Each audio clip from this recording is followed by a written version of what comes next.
Hey everyone, I'm Allison Morris. You're watching NBC News Now. Here's what's happening. A critical meeting on infrastructure. President Biden hosting Republican Senator Shelley Moore Capito at the White House this afternoon. Will their talk make or break hopes for a bipartisan deal? There is the shape of a bipartisan deal, and that is by far the president's preference. You know, it's not going to drag out beyond this summer, so we need to make sure that it happens quickly. Under the Biden administration, crossing the southern borders like a lottery for migrants, why Border Patrol says that timing is everything, plus new concerns about the deadly heat on those dangerous journeys. And it's supposed to be a public safety app, but a citizen turning into Big Brother. Some former employees raising new privacy concerns.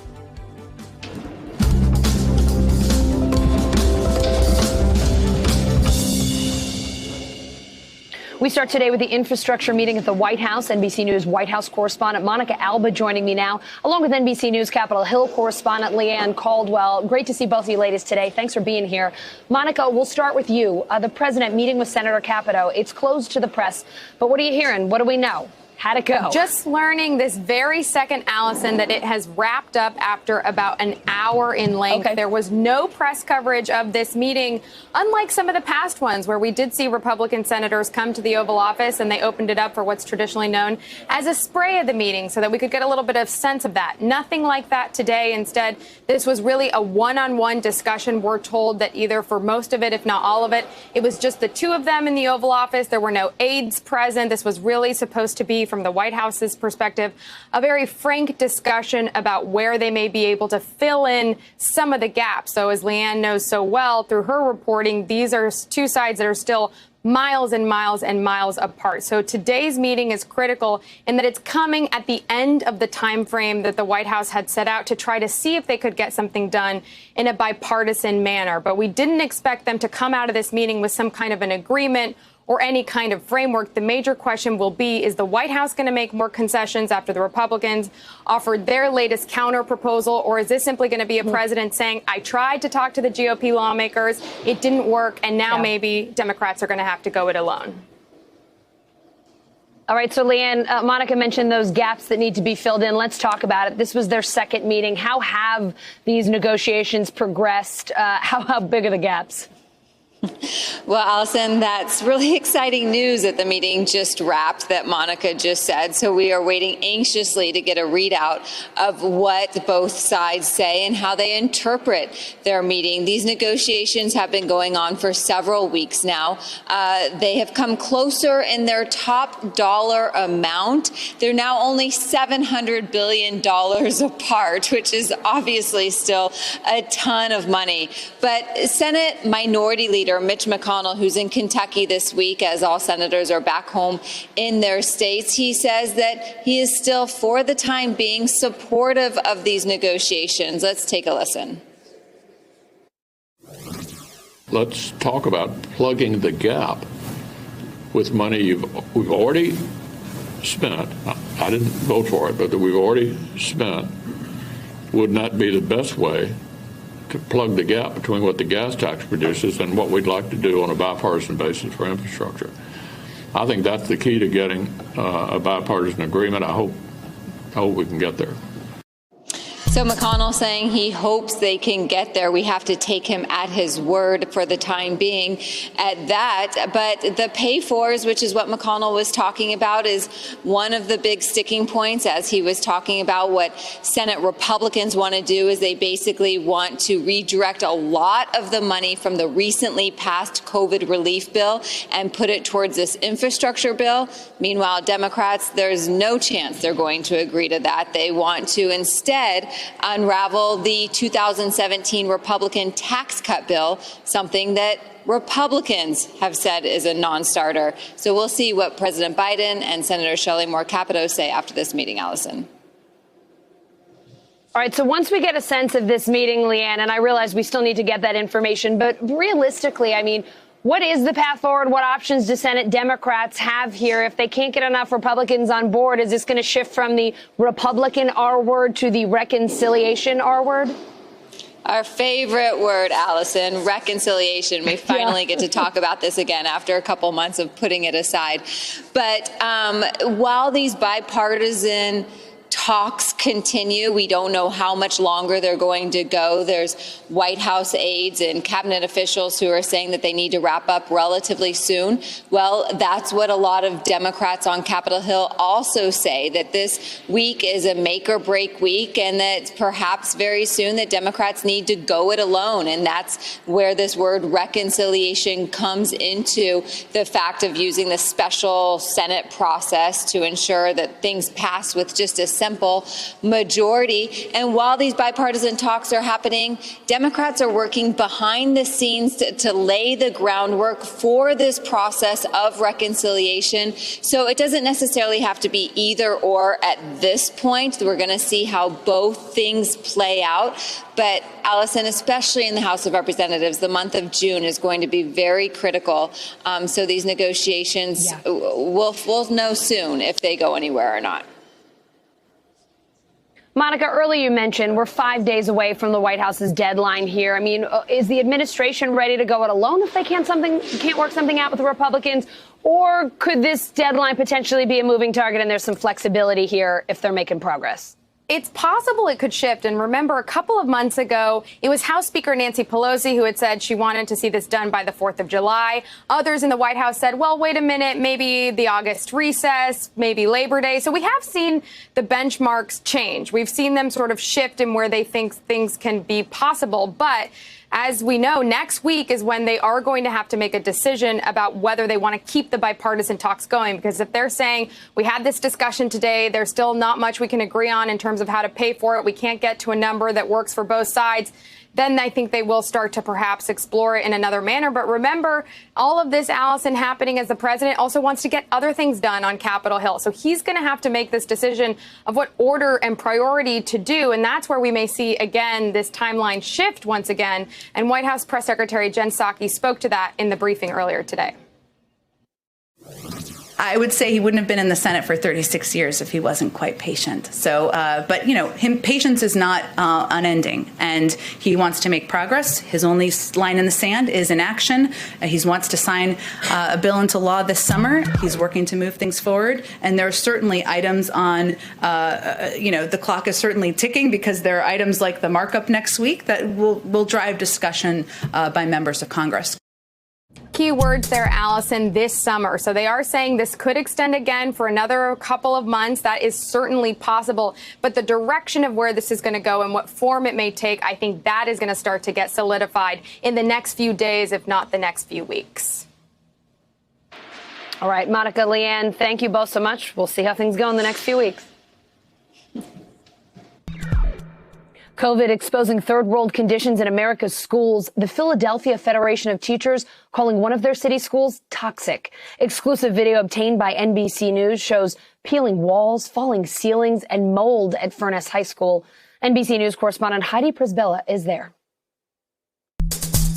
Good afternoon, Allison. I'm outside Furness High School here in Philadelphia, where residents are asking, why aren't schools a bigger part of the national infrastructure debate? Outside, this school looks beautiful. The architecture is beautiful, but it was built in 1912. And among the health hazards lurking inside, according to the Philadelphia Federation of Teachers, are exposed asbestos, clumping lead paint, mice infestations, a collapsing and condemned fourth floor. It has literally gotten to the point where even the principal tells us that he doesn't feel safe being inside. Take a listen.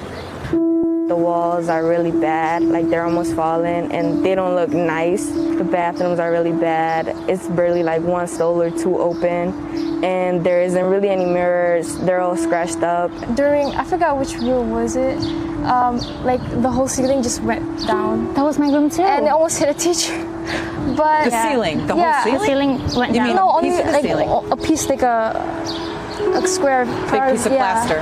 It went down, and then we were all shook, and I couldn't concentrate during my test. It definitely has distracted me in some ways. So, for example, last year For a good portion of my biology class, my honors biology class, which I had first period, there was a hole in the ceiling in the tiles, and there was a bucket at the bottom where water would just slowly drop and trickle down, basically. Students at Philadelphia's Furness High School say COVID is exposing a sickness their communities have lived with for decades. The decrepit state of many of America's schools in low-income neighborhoods, lead paint, mold, decaying asbestos, mice nests, feces, and urine.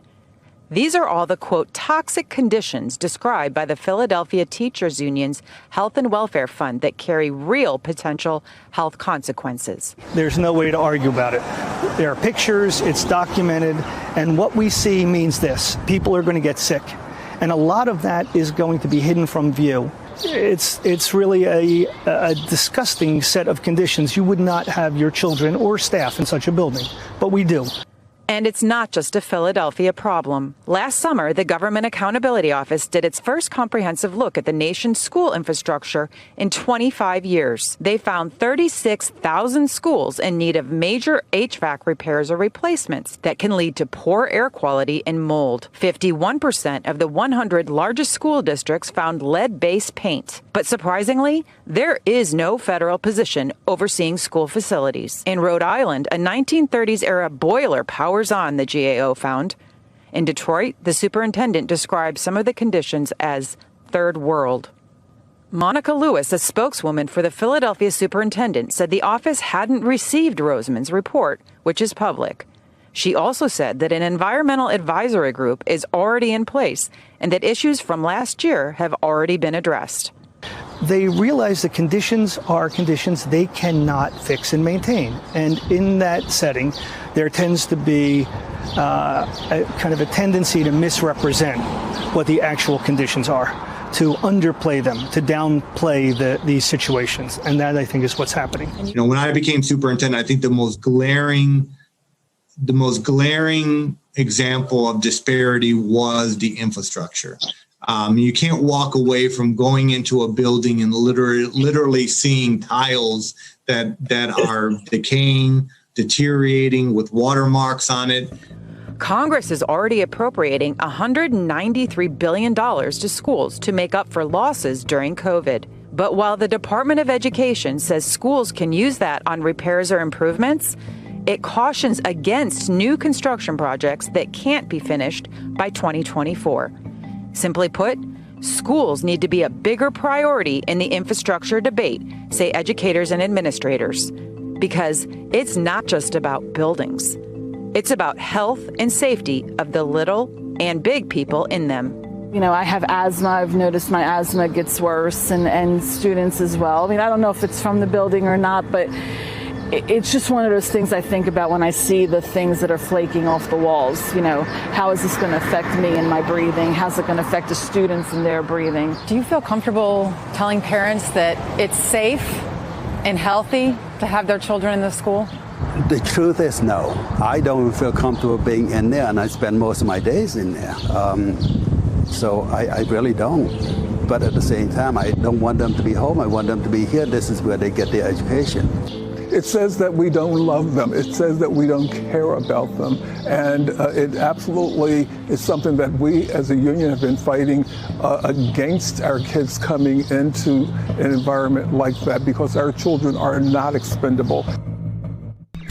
With temperatures hitting triple digits, Border Patrol agents are warning migrants to reconsider traveling across the border, but they are still coming and in big numbers.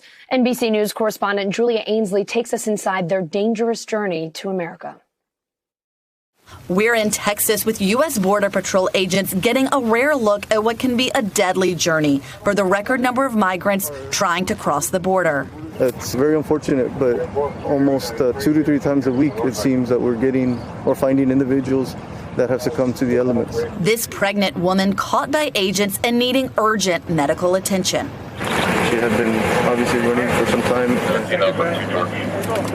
Nearby, a group of 80 migrants, including many children, turned themselves in after making the dangerous trek across the Rio Grande. So they've really taken their lives in their hands. Yes, that's why we let people know that there's an inherent risk with coming to the U.S. illegally. this border wall is one obstacle of many on a migrant's dangerous journey north to America. And as scorching temperatures rise and the number of migrants is not going down, officials here worry they will soon see more and more deaths. Deaths among migrants here are now up 58%. You're talking about thousands of acres, big vegetation, the sun. They're about to walk for their life. Oscar Juarez told us he knew what he risked by coming here with his 4-year-old son, Jeremy. You have to endanger the baby and sometimes even risk boarding a trailer or the back of a car. You run the risk of you or your son falling. Oscar says he lost his job in Honduras because of the pandemic. His home destroyed by hurricanes. So he paid smugglers upwards of $5,000, traveling for 20 days. We had no other choice. We were left with nothing.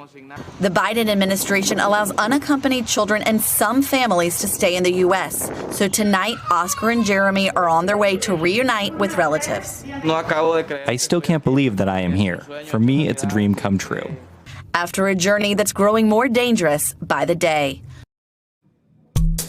And Julia joins me live now. Julia, in your latest reporting on NBCNews.com, you write that under President Biden, the determination of who stays and who goes at the border has become a lottery. Can you explain that for us? What's going on?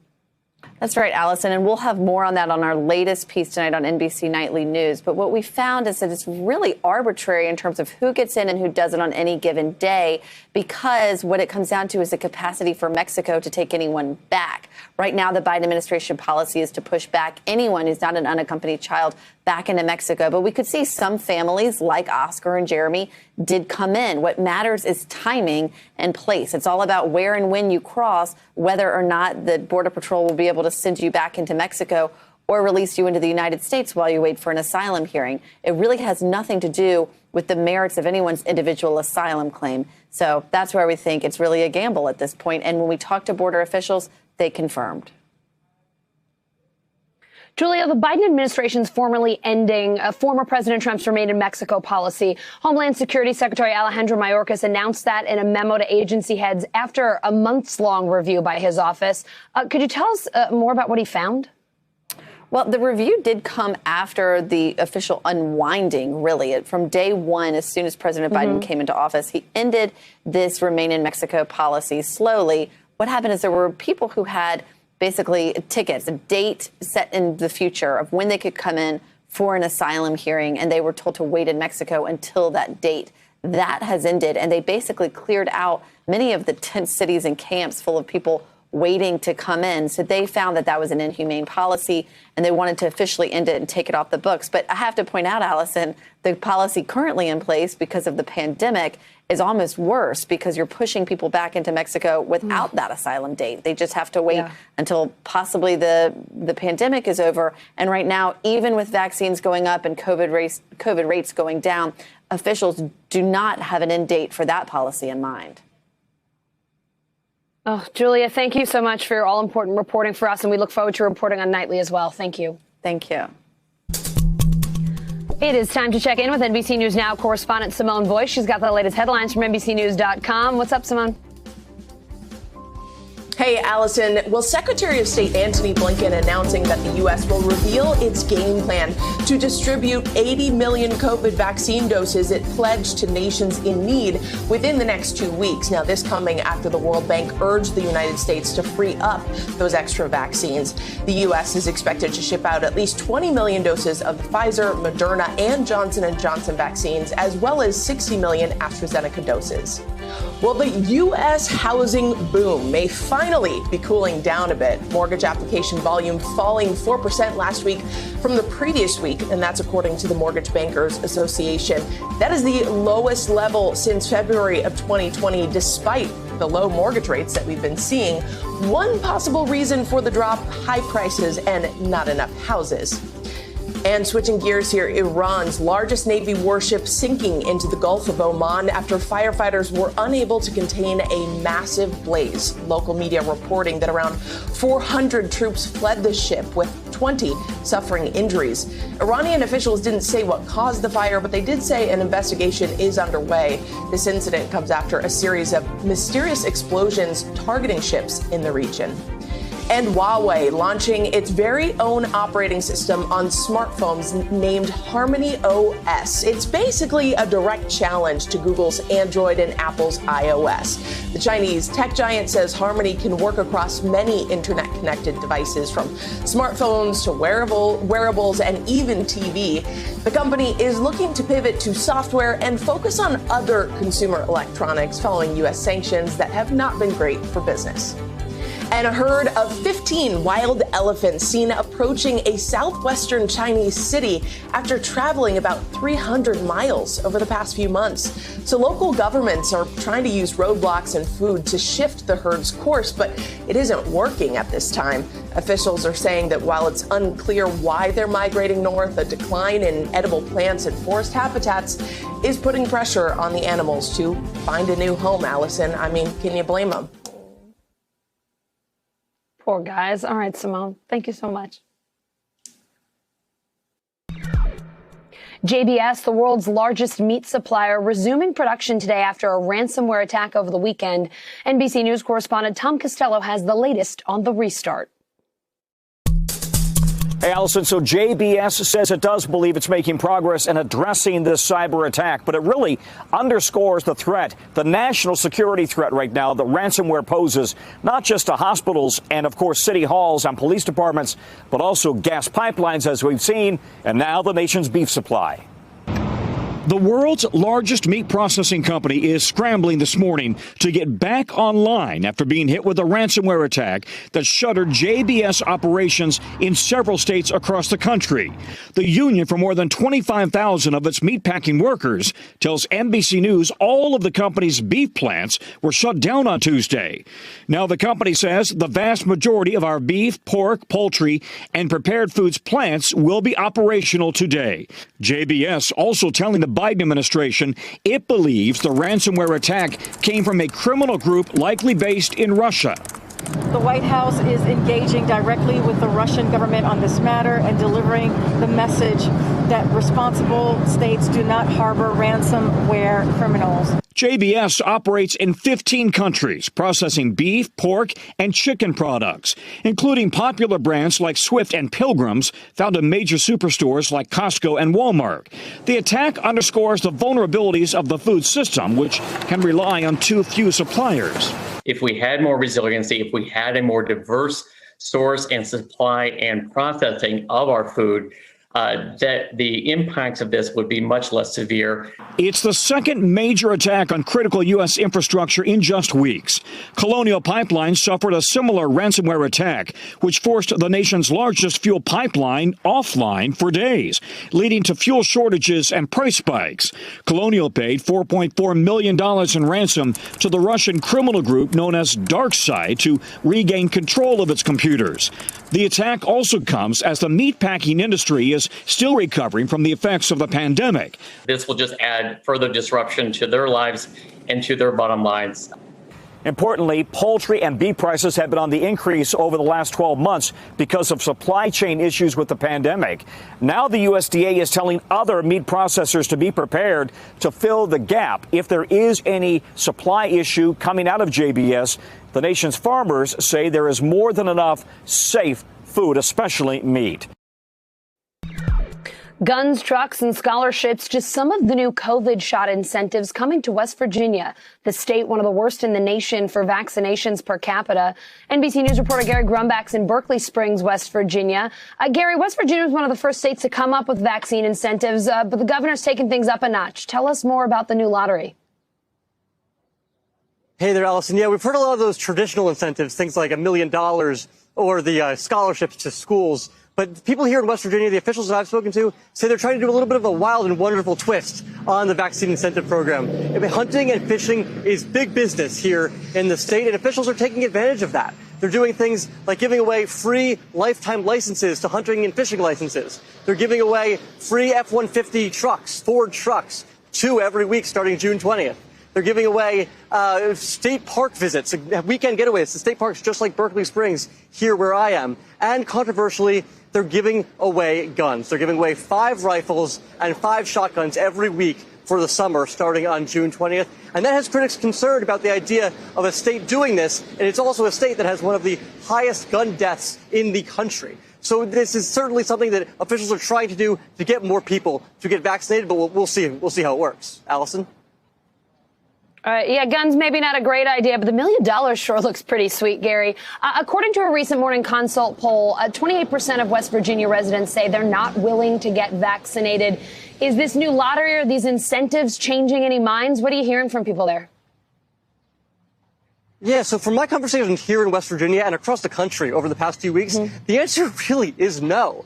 People are getting vaccinated now because they have to, not because they want to anymore. There's no more excited people getting vaccinated. But if they want to go on a cruise, they're going to have to get vaccinated. If they want to sit in that special section at the Knicks game, they're going to have to get vaccinated. And here in West Virginia, they're having an issue vaccinating people. It is 41% right now is fully vaccinated. That's a significant portion that is not. So officials here are hoping that these incentives work. But I talked to some folks this morning who weren't so sure. A lot of gimmicks. It's taxpayer money. And to me, it's going to the wrong places. I'm 84. What would I do with $1 million? Just hearing about that, about the incentives, trucks, guns, things of this nature. If this is something for the public good and public health, why do you have to incentivize it? Now, I should note that all three of those people that I talked to are not vaccinated, and they said not $1 million or a gun or a trip to a state park like this would change their minds there. So certainly a long way to go on the road to herd immunity here. Allison? Gary, that guy has the line of the week. I'm 84. What would I do with $1 million? Sir, I think you just might figure it out, Gary. Thank you so much. It's time for the bottom line, our daily look at what's going on in the business world and beyond. Today, new concerns about the public safety app Citizen. It's one of a handful of popular apps that help people track, report, and share local news and crime close to home. But does it push surveillance boundaries? Let's bring in NBC investigative tech reporter Surus Farivar. Surus, it's been a while. Great to see you. So give us a little background here. I don't know all that much about Citizen. Tell me about it. Sure. So Citizen is an app that people can download as a way to learn more about public safety and what's going on in their community. It's very similar to Ring's neighborhood app or Nextdoor. It involves kind of maps and alerts and various things. One of the concerns, though, however, is that it very recently was used as a way to erroneously put a bounty on a falsely accused arson suspect in the Pacific Palisades area of Los Angeles. And that was pushed for by the CEO of Citizen. And it turned out that they named the wrong guy. Wow. You talked to a few former Citizen employees. What did they tell you about the company? Yeah, we did. And I worked on this story with my colleague, Dave Ingram. And yes, universally, the folks that we talked to said that the company is kind of, I don't know, maybe a little bit adrift. They are trying to figure out what their business model is. It's not clear how they're making money. They're trying to, they've taken in a lot of venture capital. They're trying to, work with law enforcement. They're trying to, they have Bill Bratton from the NYPD formerly on their board. So they're trying to kind of find their way. Yeah, that's a pretty big name there in the policing world. He's pretty well known. So that gives them some credibility, I would say. So how's Citizen responding to this criticism? What are they saying about what's going on with them? Yeah, they gave us a statement. They didn't answer the questions that we sent to them.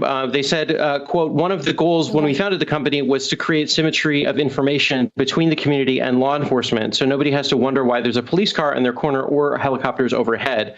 Citizen creates an open shared safety system where police and citizens can hold each other accountable. This is the only way to rebuild trust between community and law enforcement. All right, Surus, I know they didn't answer your specific questions, but you did get a statement. At least you heard something from them. Thanks so much for the reporting. I didn't know all that much about Citizen. I have to check it out now, see what's going on there. Thank you. Is everything going to be more expensive this summer? It sure feels that way. The economic recovery is in full swing, but with inflation near a 13-year high, things just cost more. You probably felt the pain at the pump, at the grocery store already, and now restaurants. NBC News senior business correspondent Stephanie Rule is checking out prices on Long Beach Island. At the Blue Water Cafe on the Jersey Shore, customers are thrilled to be back. You just want to be happy again. And if it costs a little bit more, I think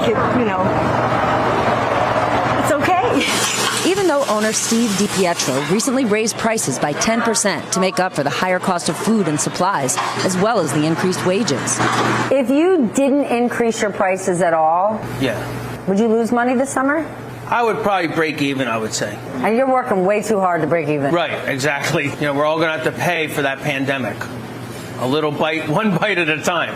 He says the price of food like lobster has nearly doubled, from $21 a pound to more than $36. A 35-pound jug of frying oil from $20 to $36. His labor costs up 30%. Just as people are going out to eat, inflation is rising at the fastest pace in nearly 13 years.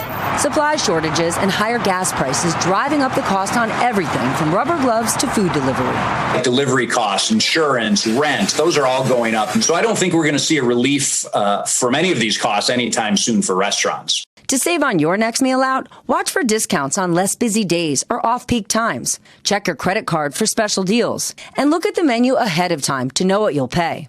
Stephanie Rule, Long Beach Island, New Jersey. June 5th, 1981, a different epidemic in a different time. It is the 40th anniversary of the first case of AIDS reported in the United States, and it comes just as we kick off LGBTQ plus Pride Month.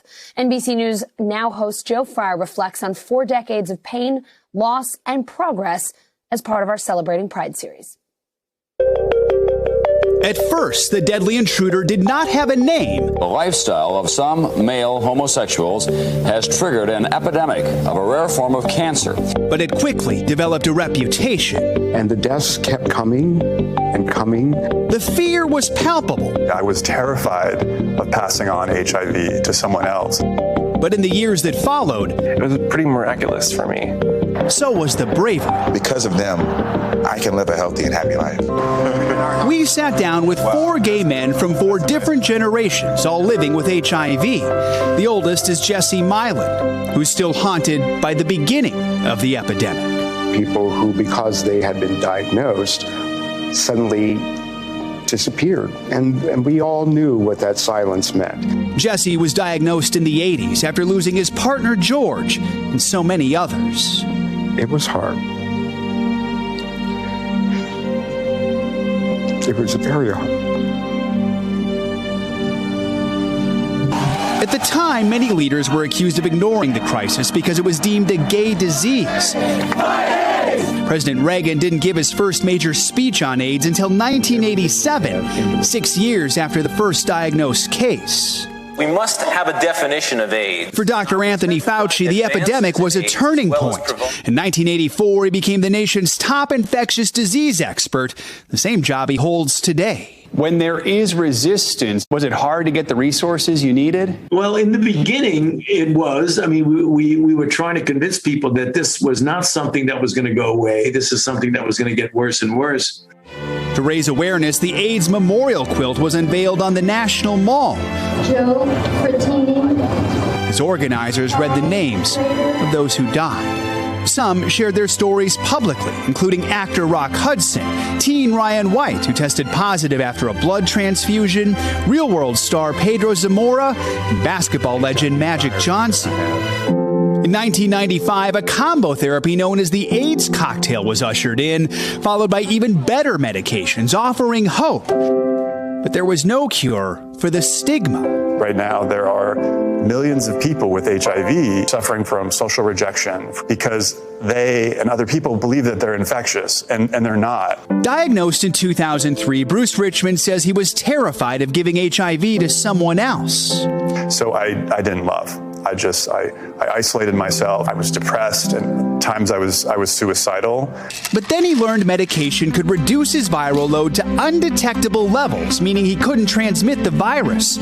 So Bruce started an advocacy group and coined the phrase U equals U, undetectable equals untransmittable, a message endorsed by the CDC. So it gave me hope.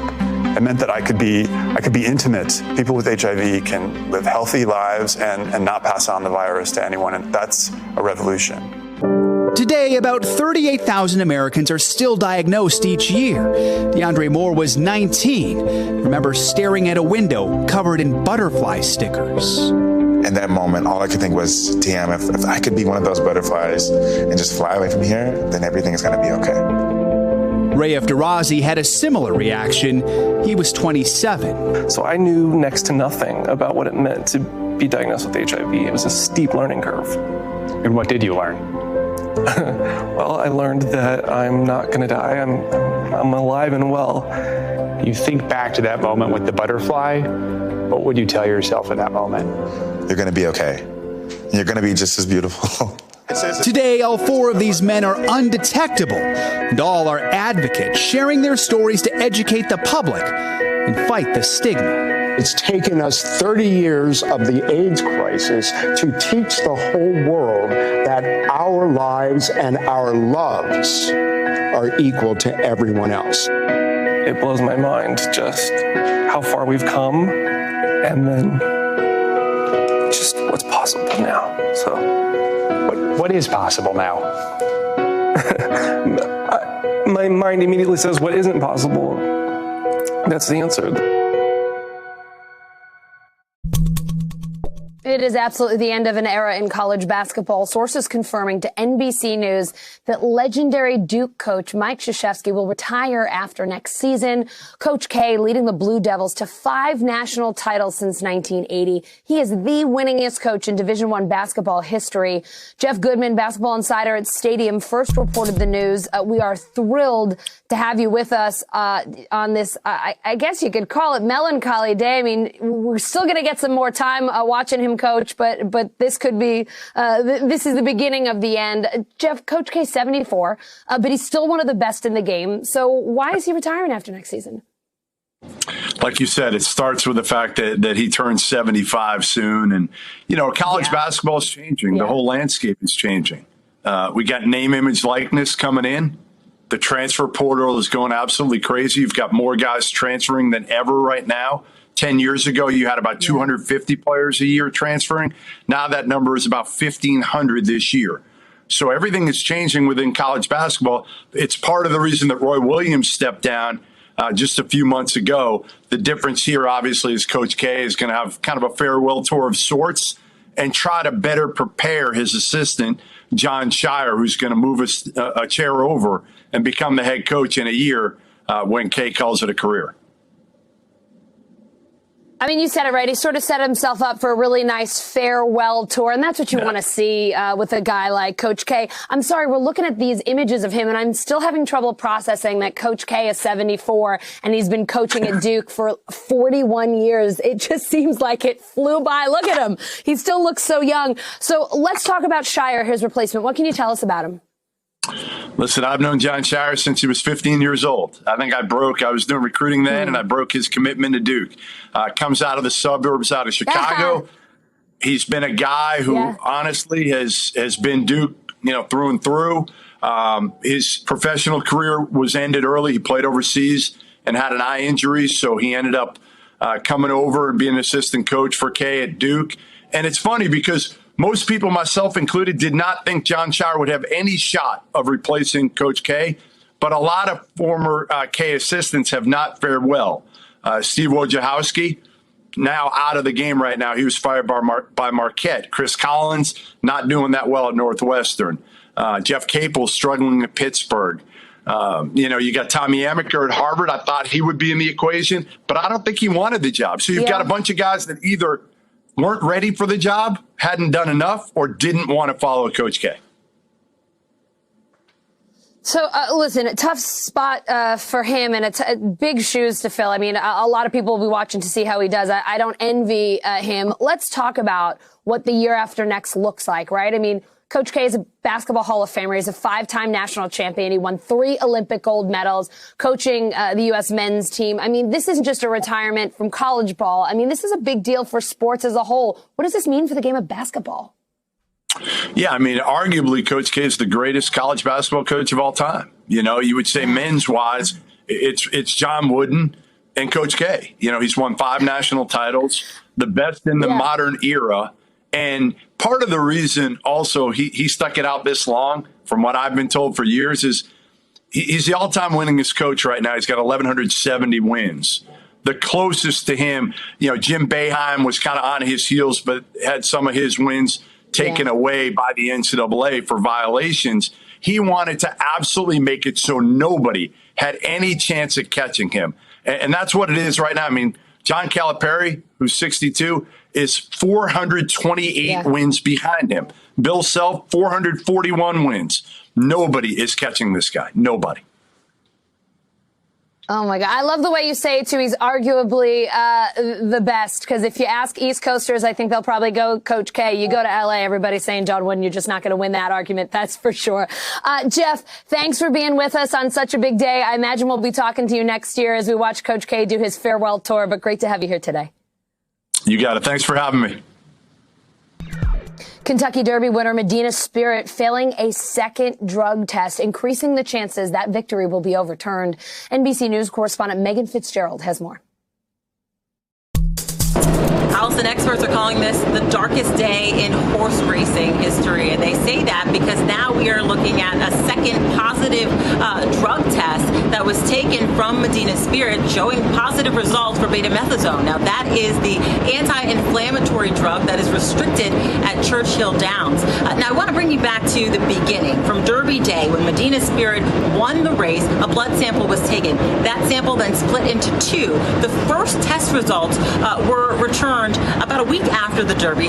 Those were positive. And then, of course, the second test result coming back today from the lab at the University of California, Davis, proving positive for methylmedazone. Now, of course, we've heard all along from Bob Baffert. That is Medina Spirit's trainer. He denied these allegations until he actually walked that back a couple of weeks ago, saying that it was a topical ointment that they used on the horse that possibly may have contained this regulated substance. And now they're out with a new statement today that I want to read from you from his attorney. They're saying, quote, there is other testing that is being conducted, including DNA testing. We expect this additional testing to confirm that the presence of the methylmedazone was from the topical ointment Otamax and not an injection. At the end of the day, we anticipate this case to be about the treatment of Medina Spirit's skin rash with Otamax. We will have nothing further to say until the additional testing is complete. So you see there, they are doubling down and saying that they will fight this tooth and nail. But I think the question here is, what does this all mean? Well, if Churchill Downs, if the officials of the Kentucky Derby decide to disqualify Medina Spirit, of course, that horse will then be stripped of its title, which would only be the second time in history. The first time was in 1968. Medina Spirit's owner would have to return that $1.8 million prize money. And then there could be further consequences for Bob Baffert. But again, this is all unfolding right now. We will continue to stay on top of it. NFL and its players kicking off a new campaign that focuses on mental health. Today, co-host Carson Daly sat down with 4 players leading the push. For 17 Sundays during the year, some of the world's greatest athletes go head-to-head on the gridiron. Pass caught by Hayden Hurst. While physical performance has always been key to victory, now players from around the NFL are also highlighting a different aspect of health. For a long time, I was only focused on staying physically strong. Your brain is a muscle too, and it's something that you really have to practice. A groundbreaking new NFL campaign is tackling mental health head on, and I had a chance to sit down with 4 players leading the conversation. Solomon Thomas of the Las Vegas Raiders hit a low after he lost his sister. I needed help, and I wasn't going to survive without help. DJ Chark, a wide receiver for the Jacksonville Jaguars, first recognized his struggle with anxiety at LSU. Whether it was football related or not, I would just always be nervous. Demario Davis of the New Orleans Saints had learned that working on his mind is just as important as working out. We're 3-part beings with spiritual, mental, physical, and so you can't leave the mind behind. And Adam Thielen of the Minnesota Vikings shines a light on youth mental health through his foundation. I can't explain how important it is to just say, hey, I have some things going on and I need your help. We're there to help them now. This is the moment for us to strive forward as humanity and be able to overcome the stigma around mental health. You think people perceive you as being soft if you're talking about your mental health? I still think the stigma is pretty strong. That's one reason I didn't start speaking right away about my depression, about my journey, about my sister's journey as well. I was afraid of what fans would think, if teammates would think I'm soft. Come out and you speak on it. First thing is he's weak or he's not a leader. And it's like, oh, well, we don't want that on the team. I think that shows courage when you come open and say, I have whatever it is. I have this issue. I have something I'm struggling with. That's courage to come out and tell your brothers that in the locker room. These guys say that the expectations of what it means to be an NFL player can add a whole new level of pressure. Tomorrow, there's this idea for people. It's football Sunday. Here we go. Tailgate. We watch the Gladiators come out the tunnel. Do you think by nature of what you do professionally, it's even harder to express your sort of mental issues? Even if you want to look at gladiators being on the field, what's going to make the best gladiator? That gladiator needs to walk out mentally as sharp as he is physically sharp. What can the NFL do to help this out? I think the NFL's new mental health mandate a couple years ago was great, making sure they have at least a psychologist or a therapist on every staff and making it available to everyone. But that really wasn't enough. Now the NFL is taking another step forward with the Hall of Fame initiating a behavioral health program for players and their families, and the league releasing a video series highlighting resources for players and fans. Keep fighting, keep going, because as bad as dark as it gets, I promise you there's somebody out there in your life that loves you and that will support you and will help you get out of that situation. I think a big way to break the stigma is leadership, right? And using your platform, which the four of you are doing. And it's so important. For people watching this right now, what is your message for them? It's okay to not be okay. It's okay to be sad, awkward, whatever it is, and go get help. There's help available. Just know you're not alone. And I know that for a fact because once I opened up, I found people who I'm able to have conversation with, guys like you who I never thought I'd have a conversation with, definitely about this, definitely on the Today Show. I commend all you gentlemen, your heroes, because of your honesty, your transparency, and being the example to many people to say, hey, we don't have it all right. We're not perfect, but it's okay. And we're going to do this together. And because of that, you guys are all leaders and heroes, and I appreciate you guys. It's the video basically everyone's talking about. A teen slapping a full-grown bear right off a wall in Southern California, all to protect her dogs. NBC correspondent Gotti Schwartz has that story from Los Angeles. Moseying her massive frame down a cinder block wall in a suburb outside of L.A., a big old mama bear stops as her cubs scamper underneath. And then come the cavalry. 4 backyard dogs barking at the intruders, the bear swiping with claws. And suddenly, in a flash, 17-year-old Haley Morinico rushes in. I was like, oh my God, there's a bear and it is taking my dog. It is lifting her up off the ground, and if I don't do something about it, who knows what might happen to her. Now, to fully appreciate Haley's brawl against that bear, you gotta see what she's talking about in slow motion as the bear grabs her service dog Valentina. Something Haley later told her TikTok followers she couldn't let happen. I have to protect her, so I go over to the bear. I look it in the eyes, and the first thing I think to do is push it. Push a bear, push an apex predator, man. Experts say she's lucky, and humans should not fight bears barehanded unless you or your child is being attacked, something Haley's mom agrees with. Couldn't fall asleep last night, just thinking about the horrible possibilities that could have happened. Thankfully, nothing did. In the heat of the fight, Haley tells NBC Los Angeles she sprained her finger, but in that moment, all she could think was that she had to protect her pup. She's the baby of the family. We go everywhere with her. Couldn't bear to lose her or have anything happen to her. Hey, NBC News viewers, thanks for checking out our YouTube channel. Subscribe by clicking on that button down here and click on any of the videos over here to watch the latest interviews, show highlights, and digital exclusives. Thanks for watching.